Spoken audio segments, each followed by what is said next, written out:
Okay, so back There to we go. 1955. 65. 65. Yeah, but none of us had an inside bathroom. We all went to outside toilets.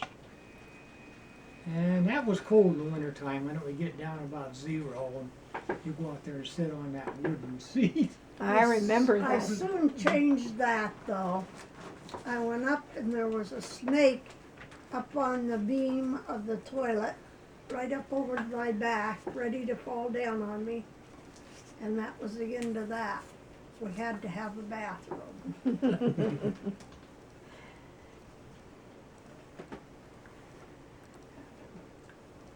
We always had plenty to eat.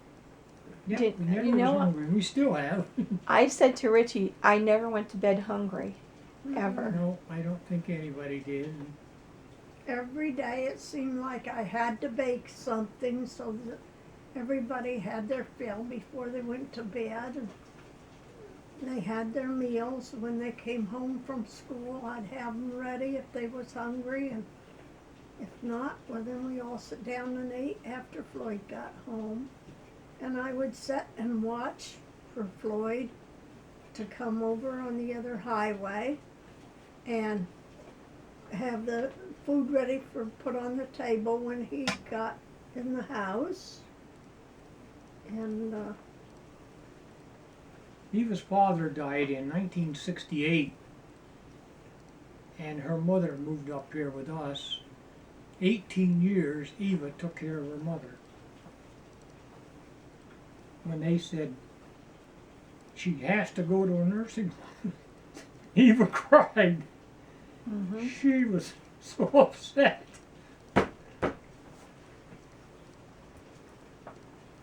But she's been a wonderful, wonderful worker, and And a wonderful wife. yeah. And you two are so good together. Floyd worked hard all his life too to support us and get whatever we needed. We never fought or argued. We always sit down and figured out whatever had to be figured out. No cursing. No fighting.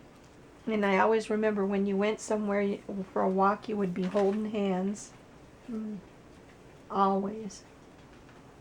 Mom always said that is so nice, you know, to see you guys walking hand in hand and getting along, you know. Mm-hmm.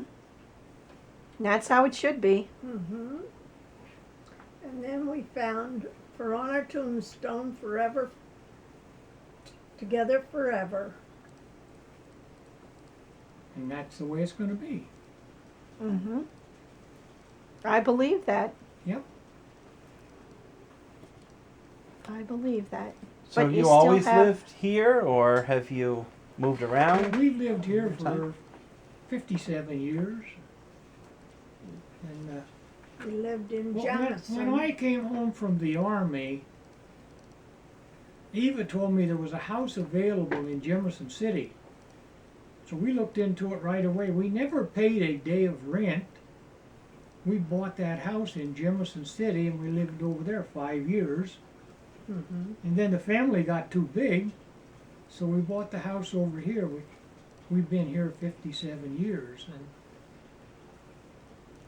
And It was a long time getting our house straightened up in Jemison, and they never charged us a cent till they got it all no, we straightened lived up. there. Must have been over a year, wasn't it? Mm-hmm. We went down to see the guy about straightening that up, and he was building the chicken coop, and he said, I don't know what's going on, my hands don't work good. Before the year was up, he died. Had something wrong with him. So you never know. You better keep going, Mm-hmm. as long as we can. You got another 100 years. You see somebody that's 90 that dies, think, wow, they were lucky to get that far, you know. Oh well. Our kids have all been very, very good to us. We sure hope so. We wish we could do more. Oh, we've done so much. Everybody, you know. Everybody's there for us. We sure do love you. We're so thankful. You were a good example. You were a good example for us. Made us Last week, go to last week, church. Mom had a time that she couldn't get up off the commode. She's getting weak. Mm-hmm. And she hollered for me to come in and help her, and right away we sent for a booster seat and had it put on last night, and she is enjoying it. Mhm. She don't have to struggle to get up anymore. And, That's a good thing. yeah, I wish we'd had it sooner, you know. Mm-hmm. One of those things that, yeah, it was only $32. It didn't cost a lot of money, you know. Right. It just makes you more comfortable. Oh, yes. Mhm. Yes, it does. All our children came in and moved our bed downstairs so we didn't have to go upstairs, and we were so happy for that. We don't go up and downstairs much anymore. Once in a while I go down, like to turn the furnace off and turn it back on or something like that. And upstairs, not too often. We don't do good on steps. And we don't need a fall. No, that's for sure. And that crackling is their wood stove they have behind them. Yeah, there you go. Burning wood yet. And it's nice and warm in here. We have an oil furnace, but once in a while we like to start the wood stove and cook on it. And I like the wood stove for cooking.